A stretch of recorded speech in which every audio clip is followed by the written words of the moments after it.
Je donne la parole à Madame Marta Pobby.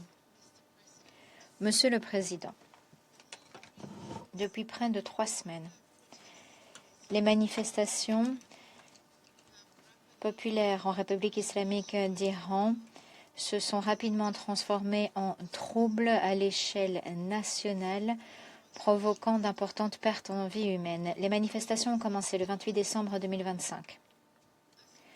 Lorsqu'un groupe de marchands du Grand Bazar de Téhéran se sont rassemblés pour s'opposer à l'effondrement marqué de la monnaie et l'inflation galopante, alors que l'économie était en récession et les conditions de vie se dégradaient. Dans les jours suivants, les manifestations se sont rapidement propagées dans tout le pays et se sont transformées en manifestations anti-gouvernementales de grande ampleur, les plus importantes depuis les manifestations Les femmes, la vie et la liberté de 2022. Les manifestants ont exprimé des doléances qui dépassaient largement leurs difficultés économiques et financières. Ils ont appelé à la chute du régime et ont exigé la liberté, la dignité et le respect des droits humains.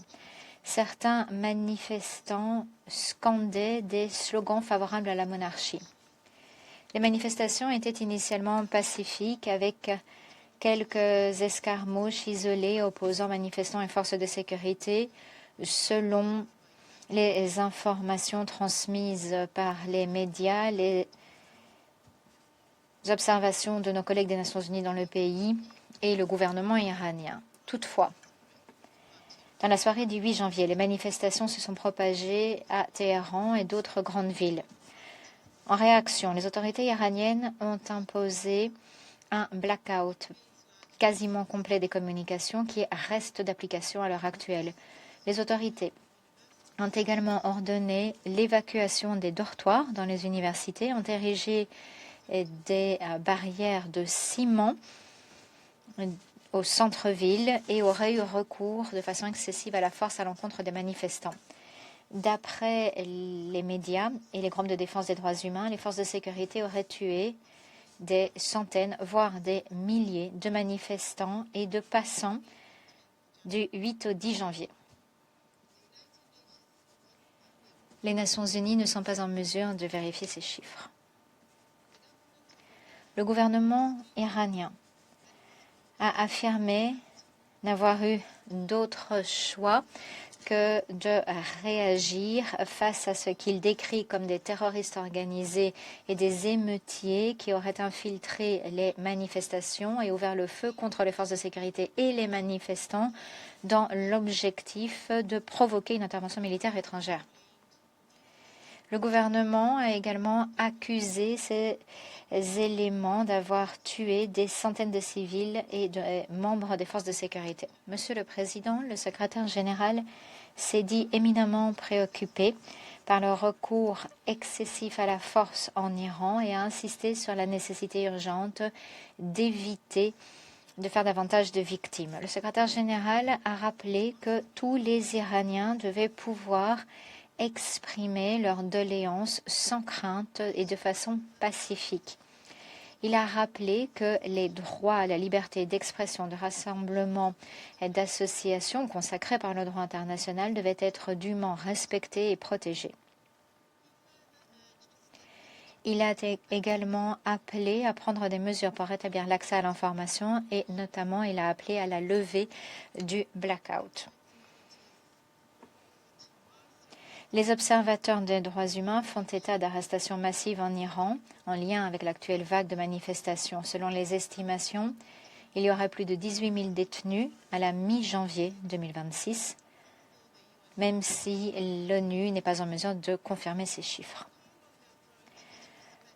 Nous prions instamment les autorités de respecter la régularité de la procédure et le principe d'un procès équitable pour tous les détenus qui doivent être traités de façon digne et doivent pouvoir recevoir les visites de leurs proches. Notamment, nous prions instamment l'Iran de suspendre toute exécution en lien avec les manifestations.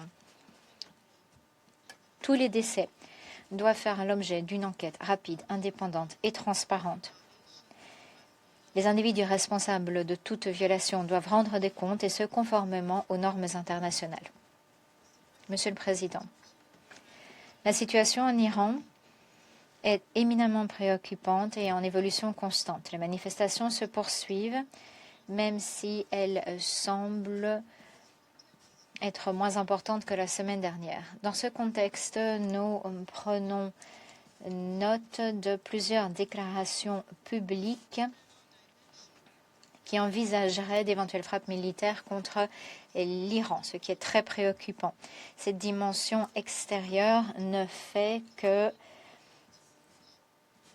déstabiliser une situation déjà précaire.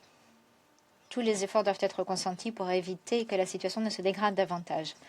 Le secrétaire général reste convaincu que toutes les préoccupations relatives à l'Iran, y compris celles relatives à la question nucléaire ou aux manifestations en cours, doivent être réglées par le truchement de la diplomatie et du dialogue. Il appelle à la retenue en cette période délicate et exhorte l'ensemble des parties prenantes à s'abstenir de toute mesure risquant de provoquer d'autres victimes ou de provoquer un embrasement de l'ensemble de la région. Monsieur le Président, le secrétaire général rappelle les principes de la Charte, y compris l'obligation faite aux États membres de régler les différends par des moyens pacifiques et l'interdiction d'avoir recours à l'emploi ou la menace de la force dans les relations internationales. Ces principes ne sont pas des idéaux abstraits, mais bien la clé de voûte de la paix et de la sécurité internationale. Ces principes restent aussi pertinents aujourd'hui qu'ils ne l'étaient au moment de la création de l'organisation. Je vous remercie. Je remercie Madame Pobé de son intervention et je donne à présent